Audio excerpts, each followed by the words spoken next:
RHIC is the tool for individual control of human behavior. No group callous enough to play with such a toy could resist the challenge to try to reach the obvious extension of this kind of experimentation and influence important events utilizing radio waves.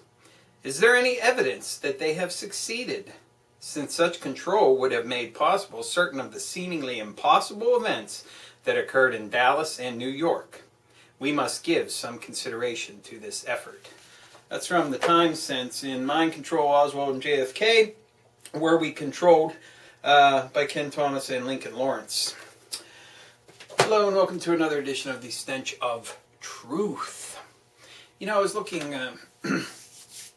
around the various news sources today, and there seems to be this sort of nonsense garbage with right-left garbage, which of course I've talked about ceaselessly. It seems like there are a lot of people that give lip service to the idea that there's no left and right in this country, that the Republicans and the Demo scats all serve corporate America.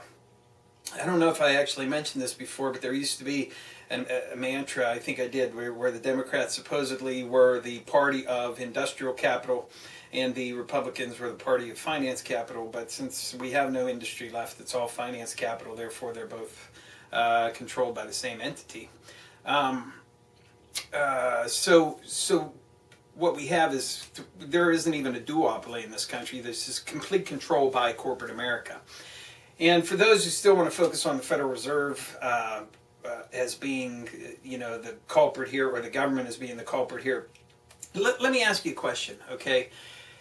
If the government is controlled by corporations, and they make decisions because they're ordered to, basically, by their corporate overlords, and that would include, and by necessity, include Wall Street and the banks.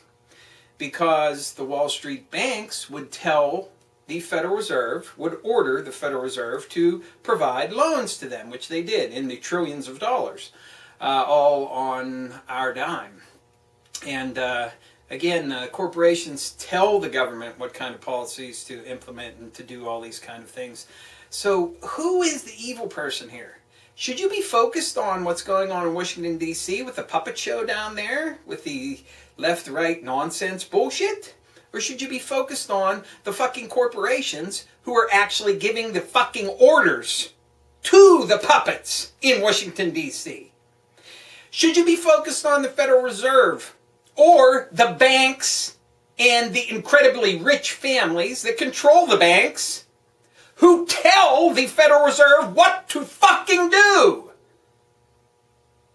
That's why Occupy Wall Street is important, because it's putting the focus on the goddamn banks. And I don't know how much I have to pound this into recalcitrant fucking skulls of people. The banks ripped this entire fucking country off, including you and me, of trillions of fucking dollars. And then they ordered the government and the Federal Reserve to pay them back all of the money that they lost in their gambling casino. And everything just goes on like normal. And now you have people saying it's the government, it's the government. Well, the government's fucked up because it's completely fucking controlled. But you know what? It does no good to try to focus on Congress and say, oh, they're evil and bad. Sure, they're evil and bad. It goes without saying. But I want to focus on the motherfuckers that are telling them cocksuckers what to do. And that's the rich, the corporations, and the motherfucking banks. God damn it. It's not the focus of this video, though. There seems to be this idea now that Obama and his team, the so-called left, are pushing the idea that Obama is tough on terror because he murdered Anwar al-Awlaki.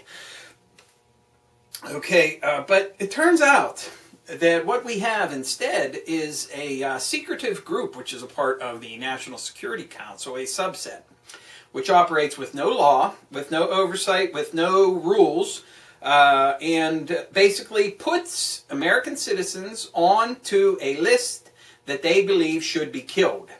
They hand it over to the president. He makes the final decision, supposedly, and then action is taken on the people on that list. So what we have right now in this country, okay, is a star chamber, which basically has people deciding the fate of American citizens based on evidence that no one's allowed to see, has absolutely no oversight, is completely against the Constitution and every fucking rule of law that there is in the entire fucking world. And this article that I read talking about this acted as though this is perfectly natural. Nothing wrong here. Why should we even bother to look at it? I'm only mentioning it for sake of maybe it's a slow news day. Give me a fucking break. We have people who are sitting in a room somewhere, putting people's name onto a fucking list to be murdered. And these are American fucking citizens we're talking about. No access to any rights under the Constitution. None. And you know what I don't see?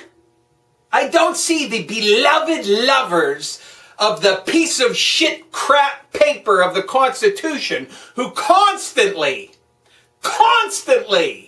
are shoving the Constitution in everybody's face. Constitution this and Constitution that. But when you have something so absolutely insidious and evil that should be called out for its sheer evilness and its sheer underhandedness and its sheer wrongness, let alone complete antithetical to the fucking Constitution, I don't hear any of these motherfuckers calling for the dismantlement of this entire fucking group and the charade that it represents. None of them. Except perhaps, maybe Ron Paul might have said something. I don't know. I've been following him. He says a good thing every now and again. Remember, I support his anti-war stance, but I think his economic policies are for shit, and we really would be ending up in 1900 economics-wise with child laborers and little kid chimney sweeps dying, and all of the other wonderful things that we had back then, along with waste pouring right into our rivers and massive pollution by chemical companies and all of the other wonderful Wild West ideas of the 1900s, which is what he wants to go back to. So he can fuck his economics. I give him full kudos, 100%, 100%. And let me make one thing clear. 100% absolutely support him on his consistent stance about anti-war and getting the U.S. out of all these imperialist wars. And yes, it is important to audit the Federal Reserve. It is important to know who is calling the shots, who's getting the money, all of these kind of things. But you have to understand that at the end of the day, it's the fucking banks, member national banks, own stock in the Federal Reserve. The stockholders tell the fucking Federal Reserve what to fucking do. So, are you going to focus on the fucking agent? Or are you going to focus on the shadowy guy behind the fucking pillar who's whispering to him what to fucking do? So, what about this?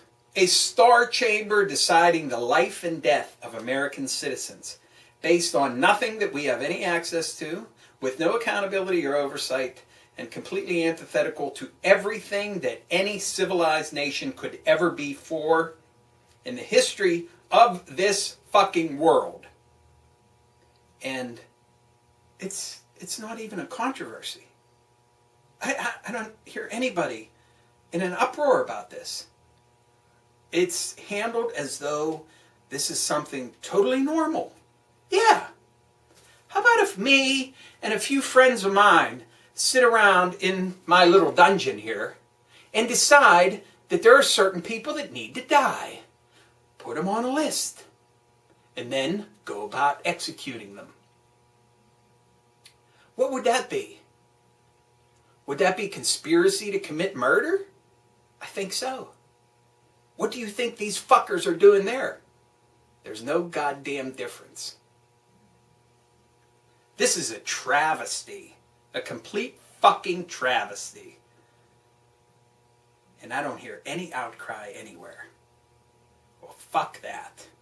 Just another example of how fucked up this fucking country is. Thank you. Good night.